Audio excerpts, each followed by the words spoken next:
আসসালামু আলাইকুম ওয়া রাহমাতুল্লাহি ওয়া বারাকাতুহু। লাকাদ খালাকনাল ইনসানা ফি আহসানি তাকওয়িম সাদাকাল্লাহুল আযীম। রব্বি ইশরাহ লি সাদরি ওয়া ইয়াসসির লি আমরি ওয়াহলুল উকদাতাম মিন লিসানি ইয়াফকাহু কওলি। আমরা শুরুতে আল্লাহ রাব্বুল ইজ্জা ওয়াল জালালের দরবারে শুকরিয়া জ্ঞাপন করছি যে আল্লাহ তাআলা আমাদেরকে সাইয়্যিদুশ শুহুর 12 মাসের মধ্যে থেকে শ্রেষ্ঠতম মাস রমাদানুল মুবারাকে ইফতারির পূর্ব মুহূর্তে মহাবিশ্বের মহাবিশ্বয় মহাগ্রন্থ আল কোরআন আল কারিম থেকে সরাসরি কিছু কথা শুনবার জন্য একত্রিত হওয়ার সুযোগ করে দিয়েছেন। আমরা সবাই পড়ছি কালিমাতুশ শুকর আলহামদুলিল্লাহ।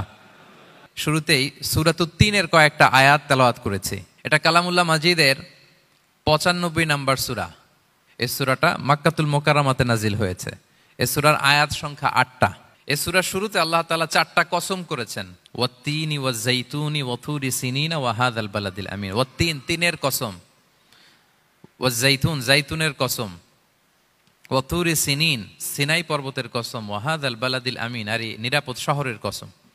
তো 4টা শপথ করেছেন বা আল্লাহ তাআলা কসম করেছেন। কসম দিয়ে আল্লাহ তাআলা কোরআনের অনেক সূরা শুরু করেছেন।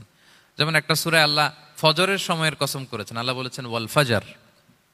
আল্লাহ আকাশের কসম করেছেন ওয়াস-সামা ইযাতিল বুরুজ। আল্লাহ তাআলা সূর্যের কসম করেছেন ওয়াশ-শামসি ওয়া দুহাহা। এভাবে আল্লাহ তাআলা তার সৃষ্টির অনেক কিছুর কসম করে গুরুত্বপূর্ণ কোনো মেসেজ বা বার্তা আমাদের সামনে হাজির করেন।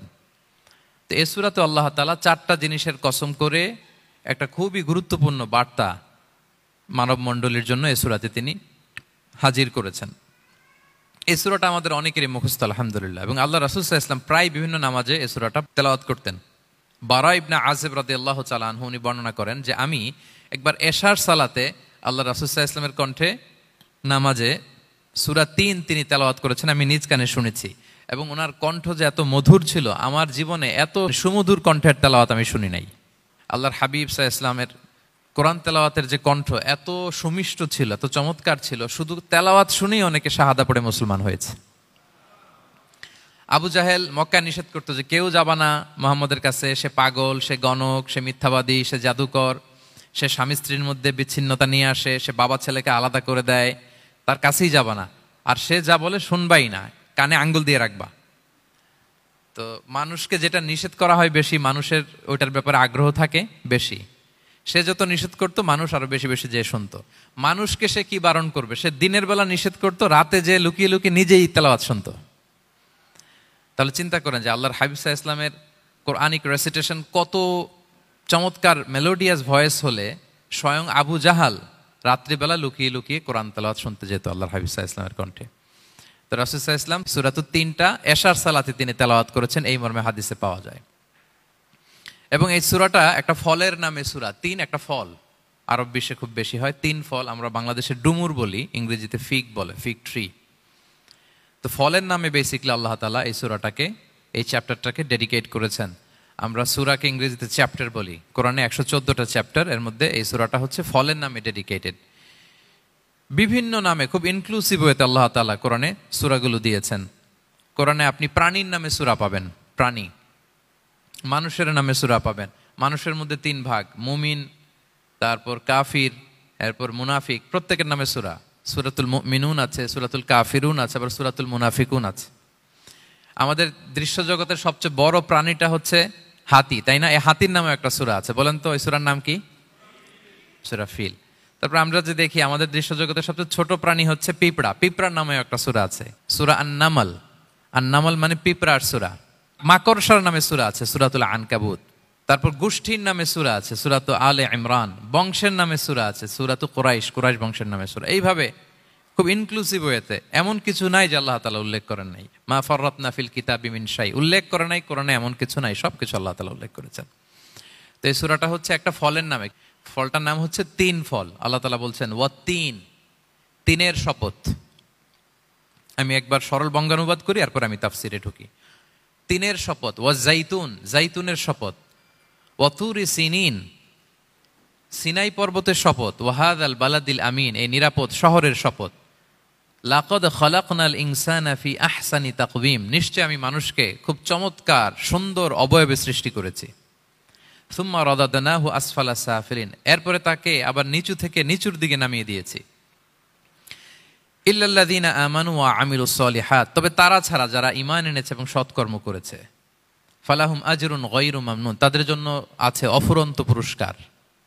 ফামা ইউকাযযিবুকা বা'দু বিদ্দিন, এগুলো জানার পরও কিসে তোমাকে দিন অস্বীকারের ব্যাপারে উদ্বুদ্ধ করলো? আলাইসাল্লাহু বিআহকামিল হাকিমিন, আল্লাহ তাআলা কি শ্রেষ্ঠ বিচারক নন? সাদাকাল্লাহুল আযীম।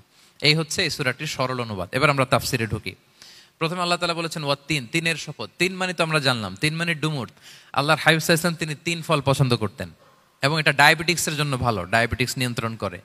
আমাদের বোনদের যাদের ইররেগুলার মেনস্ট্রুয়েশনাল পিরিয়ড হয় এটার জন্য এটা খুব ভালো এবং খুব স্ট্রেংথ স্টেমিনা আনে শরীরে। এটা জান্নাতের একটা গাছ। আদম আলাইহিস সালাম এবং হাওয়া আলাইহিস সালামকে যখন আল্লাহ বলেছিল ওয়ালা তাকরাবা হাযিহি শাজারাতা ফাতাকুনা মিনাজ জালিমিন, হ্যাঁ আদম এবং হাওয়া জান্নাতের সব জায়গায় যা যেতে মন চায় যাও, যা খেতে মন চায় খাও, এই নিষিদ্ধ গাছের কাছে যেও না, তাহলে তোমরা জালিম হয়ে যাবে। শয়তান এসে উল্টা বুঝালো, সে বলল তোমাদের খেতে নিষেধ করছে কেন জানো?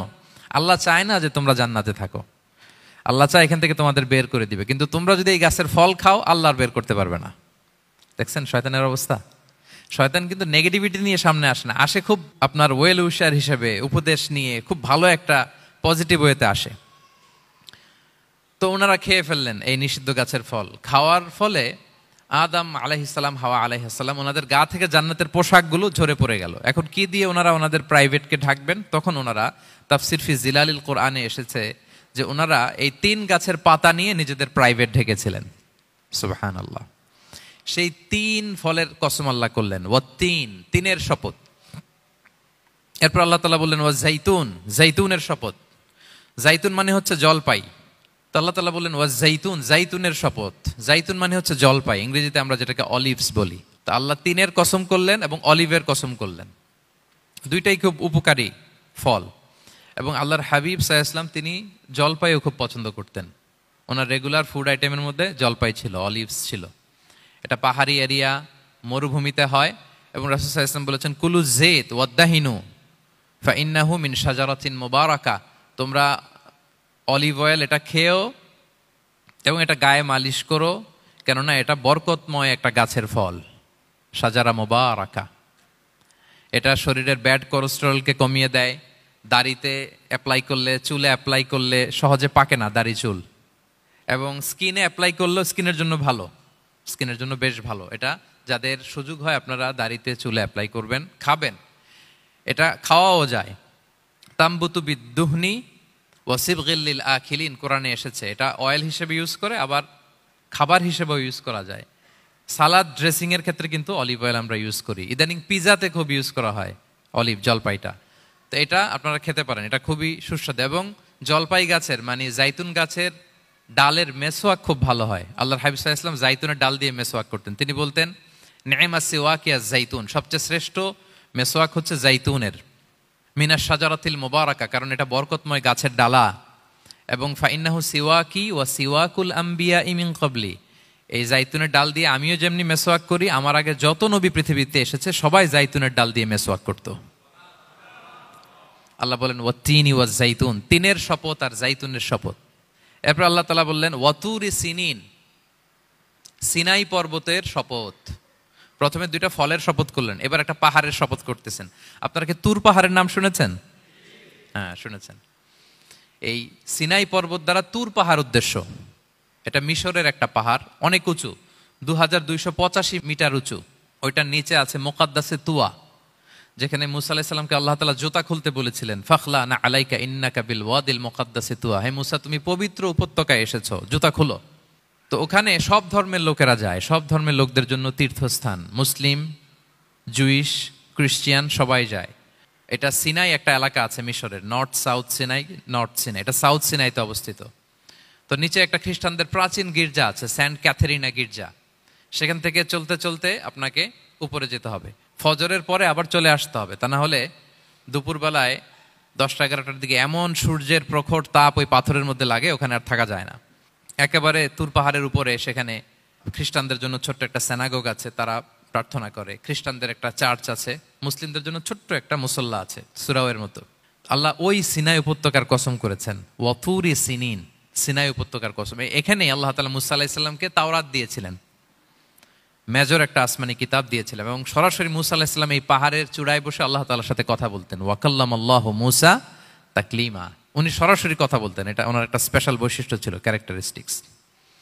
এবং আল্লাহ তাআলা নূরের তাজাল্লি দিয়ে এই পাহাড়কে একবার জ্বালিয়ে দিয়েছিলেন। আজও এই পাহাড়ের রংটা অনেকটা একটু লালচে, একটু কালোচে, একটু রেডিশ কালারের। এবং মুসা আলাইহিস সালাম এই নূরের তাজাল্লির ঝলকে তিনি বেহুশ হয়ে গিয়েছিলেন এই পাহাড়ের উপরে। ইয়াজুজ মাহুজ যখন কিয়ামতের আগে আগমন করবে, তখন মুসলমানদের সেন্টার হবে। ঈসা আলাইহিস সালাম মুসলমানদেরকে নিয়ে ওইখানে অবস্থান করবেন, এই তুর পাহাড়ের ওখানে। এবং আল্লাহর হাবিব সাল্লাল্লাহু আলাইহি ওয়াসাল্লামের মেরাজের রাতে ইসরার সময় একটা স্টেশন ছিল এই তুর পাহাড়। জিবরাইল আলাইহিস সালাম এই তুর পাহাড়ে আল্লাহর হাবিব সাল্লাল্লাহু আলাইহি ওয়াসাল্লামকে নামিয়ে বলেছিলেন যে এটা জাবাল মুসা, আপনার ভাই মুসার পাহাড়, আপনি এখানে 2 রাকাত নামাজ পড়েন, দোয়া করেন। আল্লাহর হাবিব সাল্লাল্লাহু আলাইহি ওয়াসাল্লাম এই তুর পাহাড়ে 2 রাকাত সালাত আদায় করেছিলেন এবং দোয়া করেছিলেন। আল্লাহ এই তুর পাহাড়ের কসম কাটলেন, ওয়াতুরি সিনিন, সিনাই পর্বতের কসম, যেখানে তাওরাত কিতাব নাজিল হয়েছিল। এরপর আল্লাহ তাআলা বললেন ওয়াহাদাল বালাদিল আমিন, আর এই নিরাপদ শহরের শপথ। এই শহর দ্বারা মক্কা শহর উদ্দেশ্য, কারণ রাসূল সাল্লাল্লাহু আলাইহি ওয়াসাল্লাম তখন মক্কায় ছিলেন, মক্কা নগরী। এই শহরের পূর্ব নাম ছিল বাক্কা। মক্কা নগরীকে বলা হয় উম্মুল কুরা, সব শহরের মা, সব শহরের সেন্টার, পৃথিবীর নাভিস্থল। এবং আল্লাহ তাআলা বলেছেন মান দাখালাহু কানা আমিনা, এখানে যে প্রবেশ করবে সে নিরাপদ। হেরেমের মধ্যে কিন্তু কাউকে আক্রমণ করা যায় না, কোনো খুনিও যদি ঢুকে যায় অ্যাটাক করা যাবে না। তো জাহেলি যুগে এমনটা ঘটতো, কারোর সাথে কারো শত্রুতা হলে, ধরেন যে একজন তার বাবাকে হত্যা করেছে, তো সে তাকে পেয়েছে, ওই লোক বাঁচার জন্য দৌড়াতে দৌড়াতে হেরেমের ভিতরে ঢুকে যেত, কারণ সে জানে যে হেরেমে ঢুকলে সে আমাকে মারবে না। তো পরে সে যখন হেরেম থেকে বেরোতো, আবার তার সাথে যুদ্ধ শুরু হতো। এবং এই শহরের এত মর্যাদার কারণ হচ্ছে সাইয়েদনা ইব্রাহিম আলাইহিস সালাম তিনি আল্লাহর কাছে দোয়া করেছিলেন যে রব্বি জাআল হাযা বালাদান আমিনা, হে আল্লাহ আপনি এই শহরকে নিরাপদ করেন, ওয়ারযুক আহলাহু মিনাস সামারাত, আর এই শহরের অধিবাসীদেরকে আপনি ফলমূল দিয়ে রিজিকের ব্যবস্থা করেন। এখনো দেখবেন যে সারা পৃথিবীতে যেই ফল নাই মক্কাতে ওই ফল আছে, সারা পৃথিবী থেকে ফল ওখানে যায়। এবং মক্কার নেইবরিং সিটি তায়েফ, সেখানে অনেক ফল উৎপাদিত হয়, এখানে আসে। নিরাপদ শহর বালাদান আমিনা। এবং আল্লাহর হাবিব সাল্লাল্লাহু আলাইহি ওয়াসাল্লাম বলেছেন যে এই মক্কা শহর আমার সবচাইতে প্রিয় শহর। বাধ্য হয়ে তিনি যখন হিজরত করলেন মদিনায়, সেদিন বারবার তিনি মক্কার দিকে পেছনে ফিরে ফিরে তাকান, আর কেঁদে কেঁদে তিনি বলতেছিলেন যে মাক্কাতু আহাব্বুল বিলাদ ইলাইয়া, মক্কা আমার কাছে সবচেয়ে প্রিয় নগরী। লাউলা উখরিজতু লামা খারাজতু, আমাকে যদি জোর করে বের করে দেয়া না হতো আমি কোনোদিন মক্কা ছেড়ে অন্য কোথাও যেতাম না। আল্লাহর হাবিব সাল্লাল্লাহু আলাইহি ওয়াসাল্লামের সবচেয়ে প্রিয় শহর ছিল মক্কা, এবং এটা আল্লাহর হাবিব সাল্লাল্লাহু আলাইহি ওয়াসাল্লামের জন্মস্থান, মাকান মাউলিদির রাসূল, রাসূল সাল্লাল্লাহু আলাইহি ওয়াসাল্লামের বিলাদাত হয়েছে এই শহরে। এবং এই শহরকে আল্লাহ বলেছেন মাসাবাতান লিন্নাসি ওয়া আমনা, মানুষের মিলনস্থল, কেন্দ্রস্থল, সারা পৃথিবী থেকে মানুষ ওখানে যায়। আপনি যে রমাদানে যদি মক্কায় যান, আল্লাহু আকবার, লক্ষ লক্ষ উমরা পালনকারী সেখানে, ইউরোপ থেকে, আফ্রিকা থেকে, অস্ট্রেলিয়া থেকে, এশিয়া থেকে, সারা পৃথিবীর মানুষের মিলনস্থল। ওখানে গেলে আপনি দেখবেন মাসাবাতান লিন্নাসি ওয়া আমনা, নিরাপদ জায়গা এবং মানুষের মিলনস্থল। এটা এখানে এমন মসজিদ আল্লাহ রেখেছেন কাবা ঘরের চারদিকে, এটাকে বলা হয় মসজিদুল হারাম, যে মসজিদে 1 রাকাত সালাত পড়লে 1 লক্ষ রাকাতের সওয়াব হয়। আল্লাহর ঘরকে কেন্দ্র করে তাওয়াফের নির্দেশ দেওয়া হয়েছে, ওয়ালিয়াত তাওয়াফু বিল বাইতিল আতিক, পৃথিবীর কোনো ঘরকে তাওয়াফ করা যায় না, কোনো ঘরকে, এই একটা মাত্র ঘর যেটাকে এর চারদিকে এরকম তাওয়াফ করা যায়।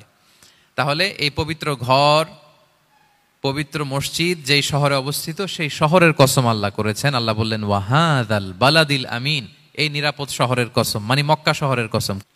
আমরা আপাত দৃষ্টিতে আমাদের কাছে মনে হচ্ছে 2টা ফলের কসম, একটা পাহাড়ের কসম, একটা নগরীর কসম। আসলে বেসিকলি আল্লাহ তাআলা এই 4টা শপথ দিয়ে 3 নবীর জন্মস্থান, 3 নবীর নবুয়তের কসম করেছেন। কিভাবে সেটা আমি মিলিয়ে দেই। এই যে প্রথমে যে আল্লাহ বলেছেন ওয়াত্তিনি ওয়া জাইতুন, 3 এবং জাইতুনের কসম। পৃথিবীতে সবচেয়ে বেশি 3 এবং জাইতুন কোথায় উৎপন্ন হয় জানেন? ফিলিস্তিনে। কোথায়? শাম দেশে, যেটা হাদিসের পরিভাষায় বলা হয় শাম, বর্তমান ফিলিস্তিন এবং সিরিয়া মিলে। 3 জাইতুন দিয়ে বেসিকলি আল্লাহ তাআলা ফিলিস্তিনের শপথ করেছেন, শাম দেশের শপথ, যেখানকার বেথলহামে ঈসা আলাইহিস সালাম, জেসাস ক্রাইস্ট, তিনি জন্মগ্রহণ করেছেন, ঈসা আলাইহিস সালামের জন্মস্থান। তাহলে 3 জাইতুনের শপথের মাধ্যমে মূলত আল্লাহ তাআলা ঈসা আলাইহিস সালামের জন্মস্থানের শপথ করেছেন, কারণ সেখান থেকে ওহী বিচ্ছুরিত হয়েছে, ওনার কাছে ইনজিল নাজিল হয়েছিল।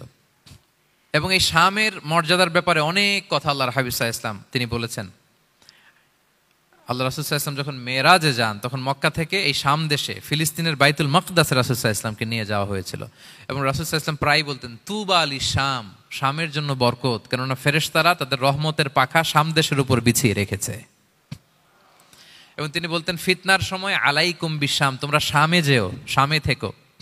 এবং তিনি দোয়া করেছেন আল্লাহুম্মা বারিক লানা ফি শামিনা, আল্লাহ তুমি আমার শাম অঞ্চলে আল্লাহ তুমি বরকত দিও। এবং হাদিসে এসেছে এই শামই হচ্ছে আরদুল মাহশার, এখানেই হাসর হবে। শাম অঞ্চলকে বিস্তীর্ণ করে এখানেই ময়দানুল মাহশার আল্লাহ তাআলা কায়েম করবেন, হাসরের ময়দান এখানেই হবে। এবং সেখানেই হচ্ছে সানিউল কিবলাতাইন, আমাদের আগের কেবলা কিন্তু বাইতুল মাকদাসের দিকে ছিল, যেটা শামে অবস্থিত ফিলিস্তিনে, বাইতুল মুকাদ্দাস, যেই মসজিদে নামাজ পড়লে 1 রাকাতে 500 রাকাতের সওয়াব। 3টা মসজিদে সালাত পড়লে স্পেশাল ভার্চুর কথা আছে, এর বাইরে আর অন্য মসজিদের বিশেষ কোনো ফজিলত নাই, বাকি সব মসজিদ সমান।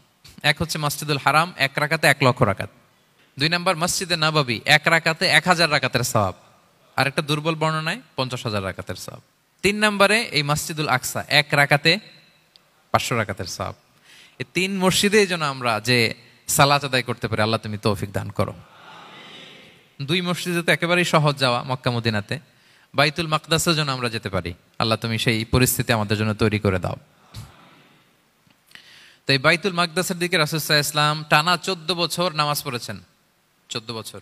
প্রথম 13 বছর কোনো সমস্যা হয়নি মক্কায়, কারণ তখন কেবলা বাইতুল মুকাদ্দাস থাকলেও রাসূল সাল্লাল্লাহু আলাইহি ওয়াসাল্লাম সামনে রাখতেন কাবাকে, কেবলা বাইতুল মুকাদ্দাস, কিন্তু তিনি তো মক্কায় ছিলেন নবুয়তির প্রথম 13 বছর, সামনে কাবাকে রাখতেন, তারপরে টু দ্য ডাইরেকশন অফ বাইতুল মুকাদ্দাস। কিন্তু যখন মদিনায় গেলেন তখন তো আর কাবা নাই, তখন রাসূল সাল্লাল্লাহু আলাইহি ওয়াসাল্লাম কাবাকে মিস করতে আরম্ভ করলেন।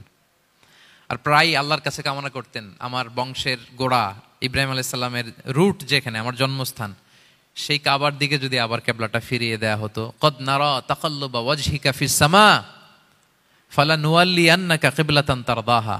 আল্লাহ আয়াত নাযিল করলেন, নবী আপনি আকাশের দিকে তাকিয়ে কি ভাবেন আমি বুঝি, আপনি চান কেবলা যেন আমি মক্কার দিকে ঘুরিয়ে দেই। আল্লাহ তাআলা ঘুরিয়ে দিলেন। আল্লাহ বলেন ফাওয়াল্লি ওয়াজহাকা শাতরাল মসজিদিল হারাম, এখন থেকে মসজিদুল হারামের দিকে আপনি টু দ্য ডাইরেকশন অফ কেবলা নামাজ পড়বেন। কেবলা চেঞ্জ হয়ে গেল।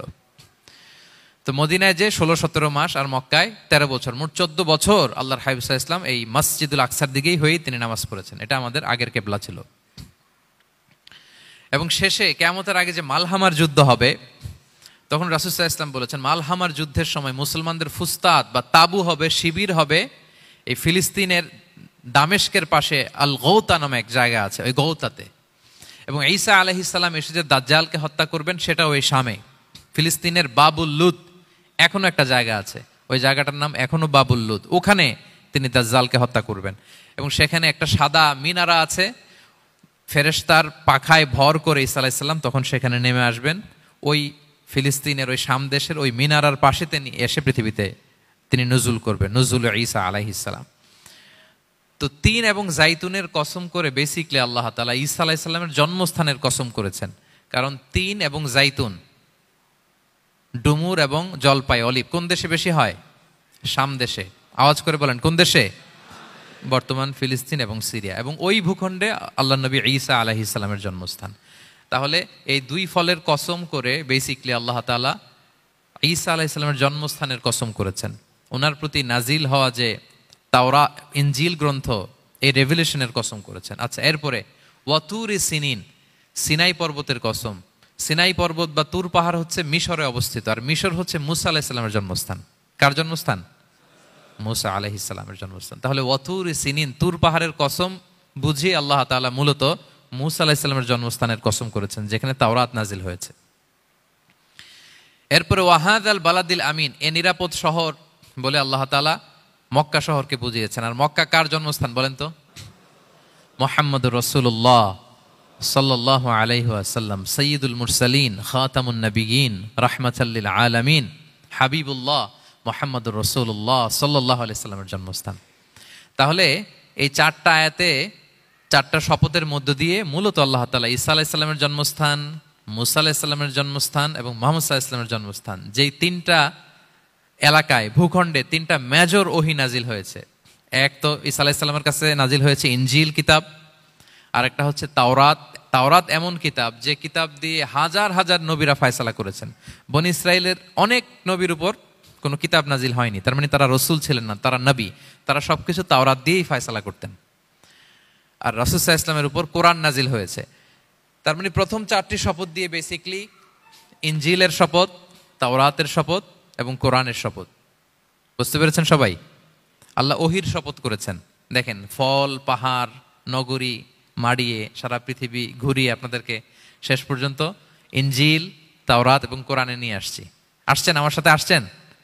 হ্যাঁ, এই রেভেলেশনের শপথ আল্লাহ করেছেন। তাহলে ওয়াত্তিনি ওয়াজাইতুনি ওয়াতুরি সিনিনা ওয়া হাযাল বালাদিল আমিন, এই 4 আয়াতে 4টা শপথের মধ্য দিয়ে মূলত আল্লাহ তাআলা আসমান থেকে নাজিল হওয়া যে ওহী, এই ওহীর শপথ অথবা ওহী যেই ভূখণ্ডে নাজিল হয়েছে সেই ভূখণ্ডগুলোর শপথ করে আল্লাহ একটা গুরুত্বপূর্ণ কথা বলবেন। সেটা কি? আল্লাহ তাআলা বললেন, লাকাদ খালাকনাল ইনসানা ফি আহসানি তাকওয়িম, আর আমি মানুষকে অত্যন্ত চমৎকার অবয়বে সৃষ্টি করেছি, চমৎকার গঠনে, চমৎকার স্ট্রাকচারে, ডিজাইনে সৃষ্টি করেছি।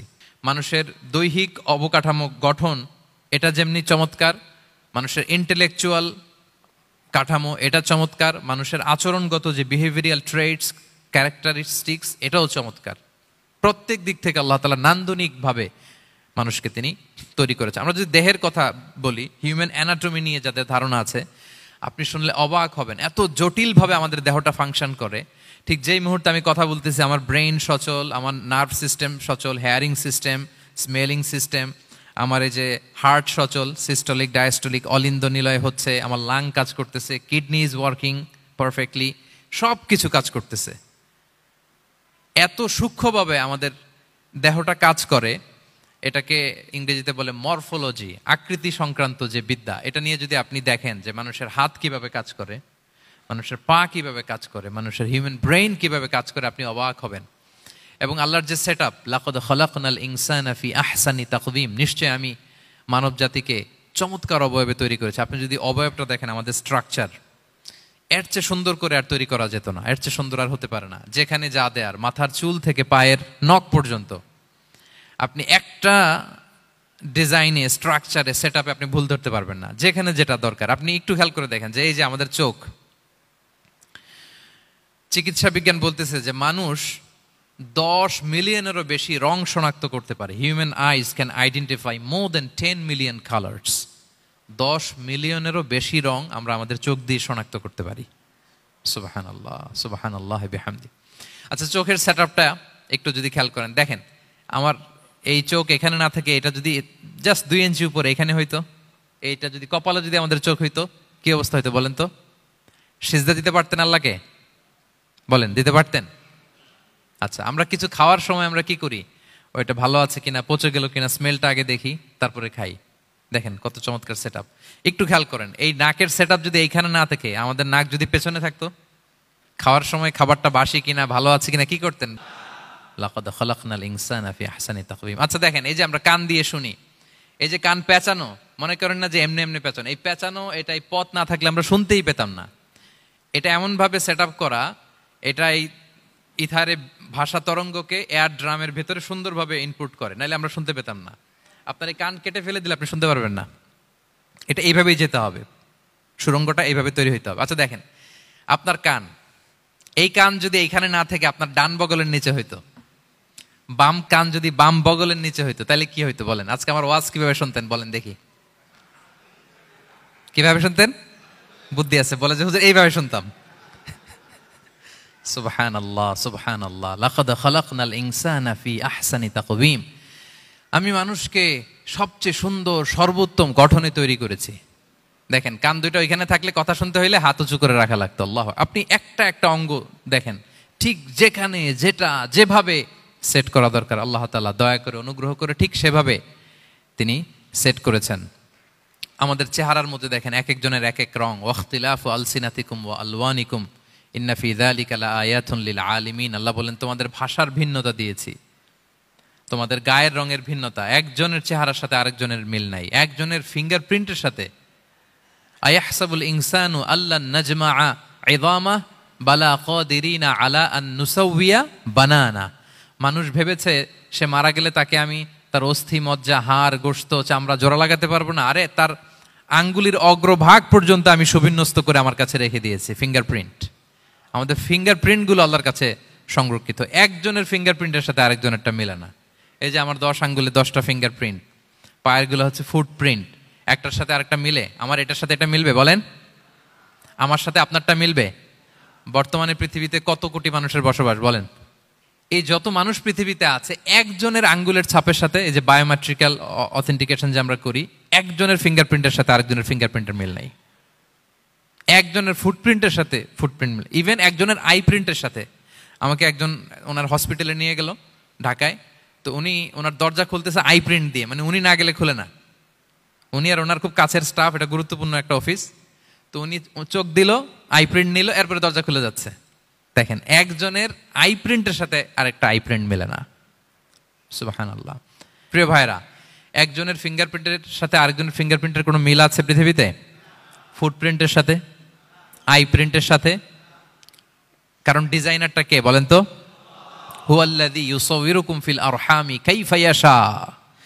মায়ের পেটে থাকতেই আল্লাহ তাআলা এগুলো ডিজাইন করে দিয়েছেন। আমি কেমন হব, আমার বৈশিষ্ট্য কেমন কেমন হবে, এই যে আমি যে আমার বাবা দাদা 14 পুরুষের ডিএনএ বয়ে বেড়াই, এগুলো সব নিয়ে আমার বৈশিষ্ট্য, আমার কণ্ঠস্বর, আমার ক্যারেক্টারিস্টিক্স, আমার ফিচার কেমন হবে, সব তিনি আল্লাহ তাআলা মায়ের পেটে থাকতেই ডিজাইন করে দিয়েছেন। সুবহানাল্লাহ।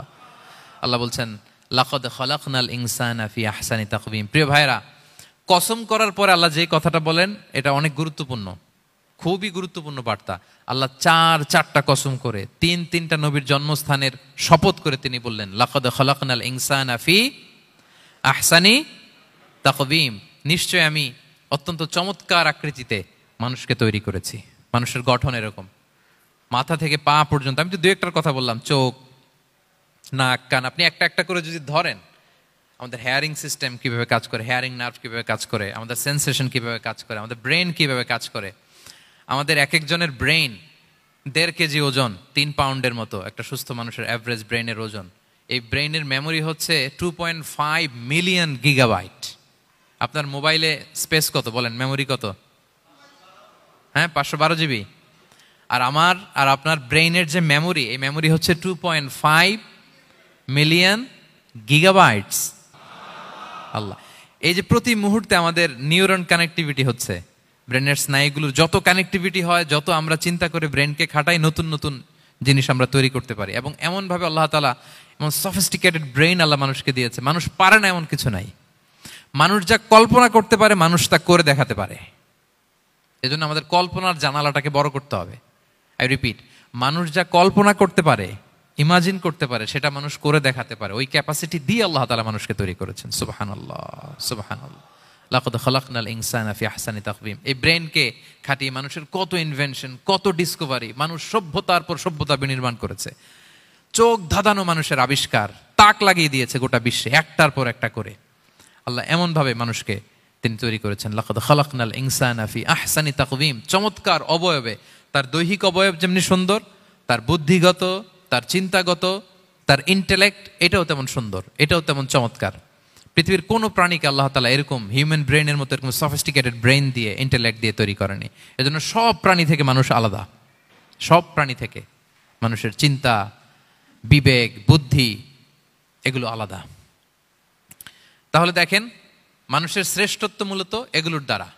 মানুষ যদি তার চিন্তা, বিবেক, বুদ্ধি খাটায়, সে শ্রেষ্ঠ হয়ে যায়। আমি একটা কথা প্রায় বলি যে মানুষ যদি ভালো হয়, সে ফেরেশতার চেয়েও ভালো।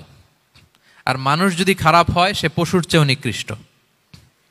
আল্লাহ বলেন উলাইকা কাল আনআমি বাল হুম আদাল লাহুম কুলুবুল লা ইয়াফকাহুনা বিহা ওয়া লাহুম আ'য়ুনুল লা ইউবসিরুনা বিহা ওয়া লাহুম আযানুল লা ইয়াসমাউনা বিহা উলাইকা কাল আনআমি বাল হুম আদাল। তাদের হৃদয় আছে, ওটা দিয়ে অনুধাবন করে না সত্যকে। চোখ আছে, ওটা দিয়ে সে সত্যটা দেখে না। কান আছে, হকের কথা শোনে না। উলাইকা কাল আনআম, আল্লাহ বলেন তারা প্রাণীর মতো, চতুষ্পদ জন্তুর ন্যায়। শুধু অতটুকুই না, বালহুম আদাল, তারা তার চেয়েও নিকৃষ্ট, তার চেয়েও নিকৃষ্ট। তাহলে মানুষ ভালো হলে সে ফেরেশতাকে ছাড়িয়ে যায়, আর মানুষ নিকৃষ্ট হলে সে পশুত্বকে হার মানায়। কথা বুঝতে পেরেছেন? মানে আমরা ভালো হলে সবচেয়ে ভালো, খারাপ হলে সবচেয়ে খারাপ। একটা পশু আর একটা পশুকে হত্যা করে কেটে 20 টুকরা করছে, এরকম কোন নিউজে আসছে কোনোদিন? কিন্তু আশরাফুল মাখলুকাত মানুষ তার মতো রক্তে মাংসে গড়া আরেকটা মানুষকে নির্মমভাবে হত্যা করে কেটে 20 টুকরা করে বস্তাবন্দি করে ডোবার মধ্যে ফেলে রাখছে, এরকম নিউজ আছে না বলেন? আছে। মানুষ তার মতো একটা মানুষকে নির্মমভাবে হত্যা করে, এরকমও তো আছে যে কেরোসিন দিয়ে তার মতো আরেকটা মানুষকে সে জ্বালিয়ে দিয়েছে, আছে না নাই বলেন? গ্রামের পর গ্রাম জ্বালিয়ে দেয়, জনপদের পর জনপদ ধ্বংস করে দেয়, বোমা মেরে শহর উড়িয়ে দেয়। লিটল বয় মেরেছিল আমেরিকান সোলজাররা জাপানের হিরোশিমা শহরের উপর। আমি হিরোশিমা তো গত বছর ভিজিট করে আসলাম, আমি নিজে দেখে এসেছি যে এখানে বোমটা মেরেছে। মুহূর্তের মধ্যে পুরো শহর ভ্যানিশ, এমন রেডিয়েশন। তো যেই আমেরিকান পাইলট বোমা মারতেছে সেও মানুষ, সেও কি? আর যাদেরকে ধ্বংসের জন্য এই লিটল বয় মারলো হিরোশিমাতে আর ফ্যাটম্যান মারলো নাগাসাকিতে, এরাও কি?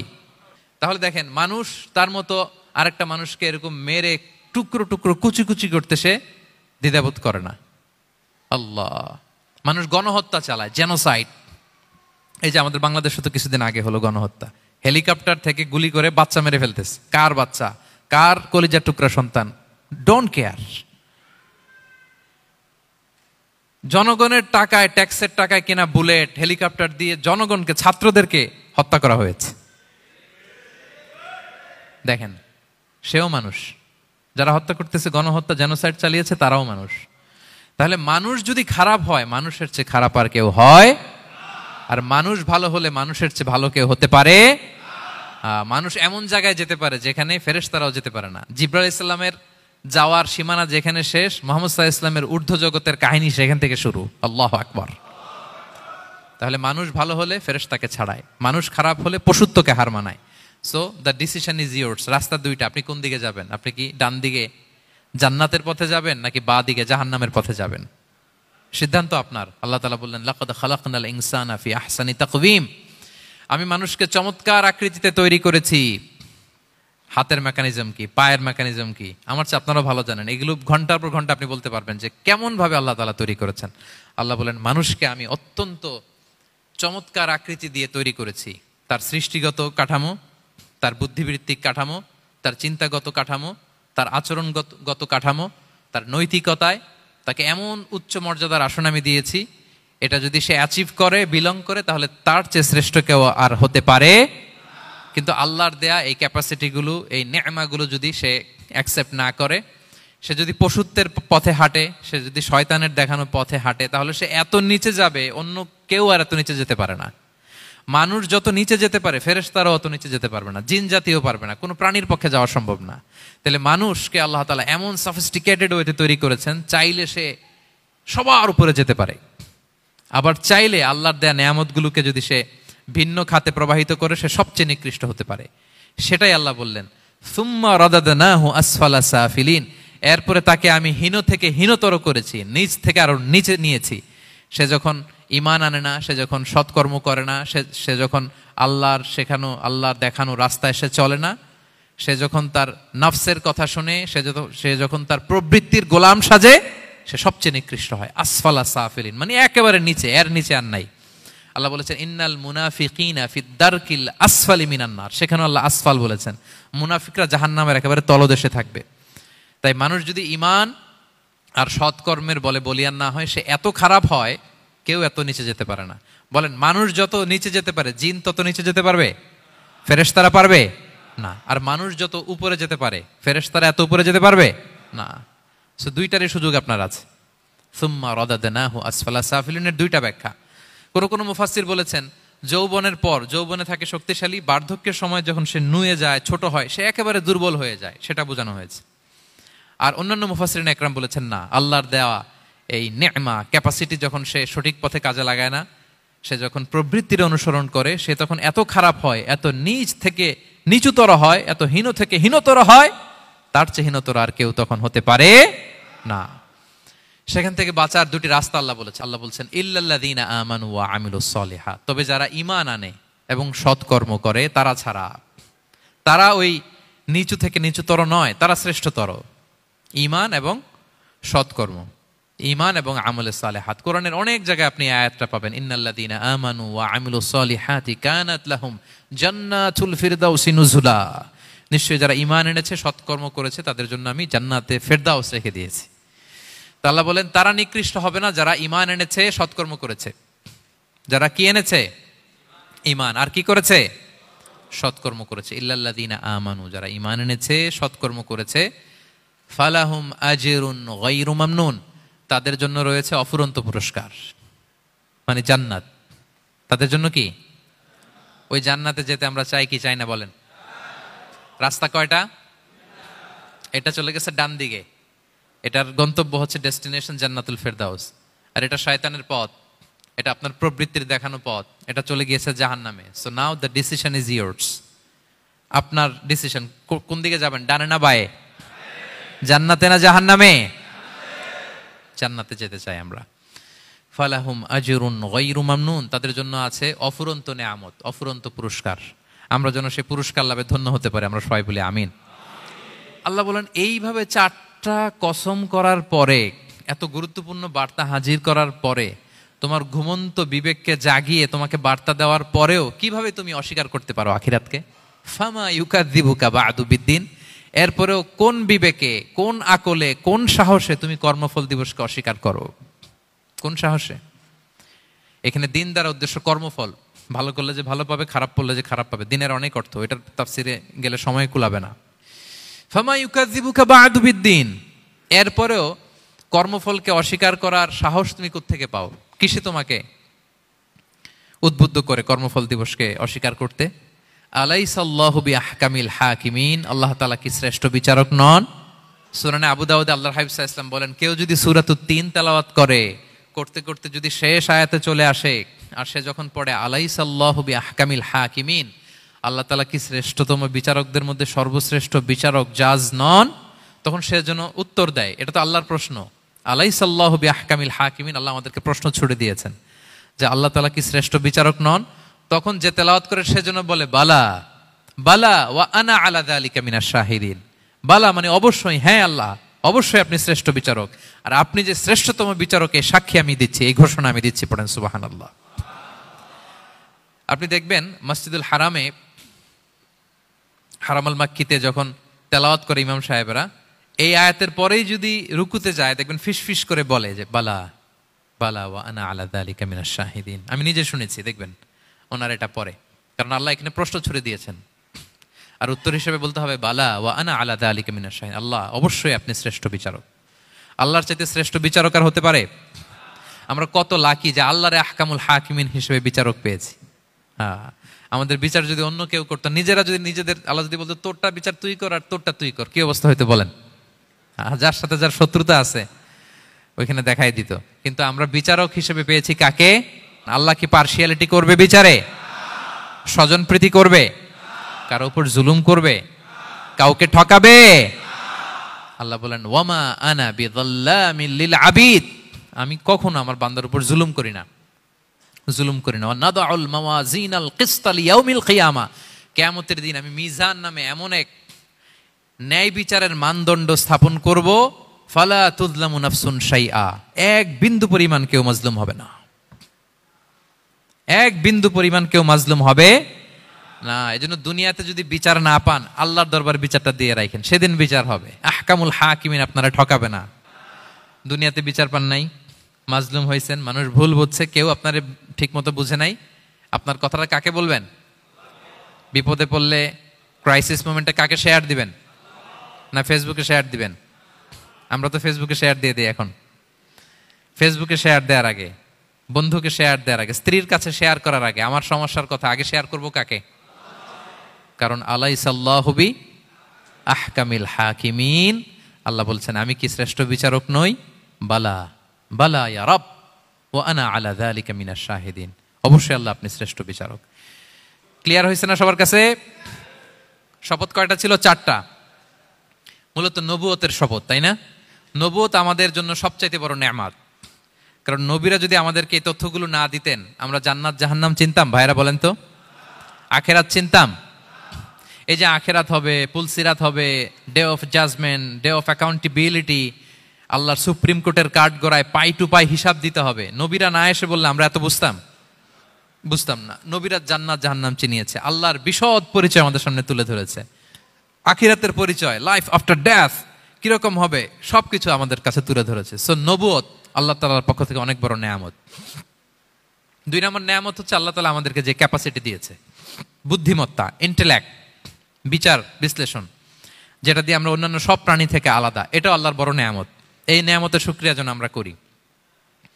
এবং আমি যেটা বলেছি, মানুষ যেটা কল্পনা করতে পারে সেটা সে করেও দেখাতে পারে। সো আল্লাহ তাআলা যাকে যেই কোয়ালিটি দিয়েছে, ক্যাপাসিটি দিয়েছে, আমরা যেন এই নিয়ামতের শুকরিয়া করি। নিয়ামতের শুকরিয়া করলে এই নিয়ামত দেওয়ার ধারাবাহিকতা এটা বাড়িয়ে দেয় কে? লা ইন শাকারতুম লা আযীদান্নাকুম ওয়া লা ইন কাফারতুম ইন্না আযাবি লাশাদীদ। শুকরিয়া করলে নিয়ামত আরো বাড়িয়ে দেব। তাহলে প্রথম নিয়ামত ছিল নবুওয়াত, প্রফেটহুড, প্রফেসি। এটা অনেক বড় নিয়ামত। এই রেভেলেশন এসে আমাদেরকে এনলাইটেন করেছে। তা না হলে আমাদের গডকে, গডের ফিচার কি, আখেরাত কি, জান্নাত কি, জাহান্নাম কি, the concept of punishment, concept of আখেরা, কিছুই আমরা ভালোভাবে বুঝতাম না। এটার শপথ আল্লাহ করেছেন। আল্লাহ আমাদেরকে নিয়ামত দিয়েছেন, ক্যাপাসিটি দিয়েছেন, সক্ষমতা দিয়েছেন, সবচাইতে সফিস্টিকেটেড ব্রেন দিয়ে তৈরি করেছেন। এটা একটা বড় নিয়ামত। এবং রাস্তা দেখিয়ে দিয়েছেন, হয় ডানে নয় বায়ে। এবং তিনি আশ্বাস দিয়েছেন যে তোমাদেরকে সঠিক ফায়সালার মাধ্যমে বিচার করা হবে সেদিন। তাই আমাদের বিপদে আপদে সব সময় আমরা যেন ফরিয়াদ করি এক মহান সত্তার কাছে। বলুন তো আওয়াজ করে, তিনি কে? আল্লাহর কাছে যেন আমরা ফরিয়াদ করি। আল্লাহ তাআলা আমাদের সবাইকে কথাগুলো বুঝার ও আমল করার তৌফিক দান করুক। হাযা মা ইনদি ওয়াল ইলমু ইনদাল্লাহি আলাইহি তাওয়াক্কালতু।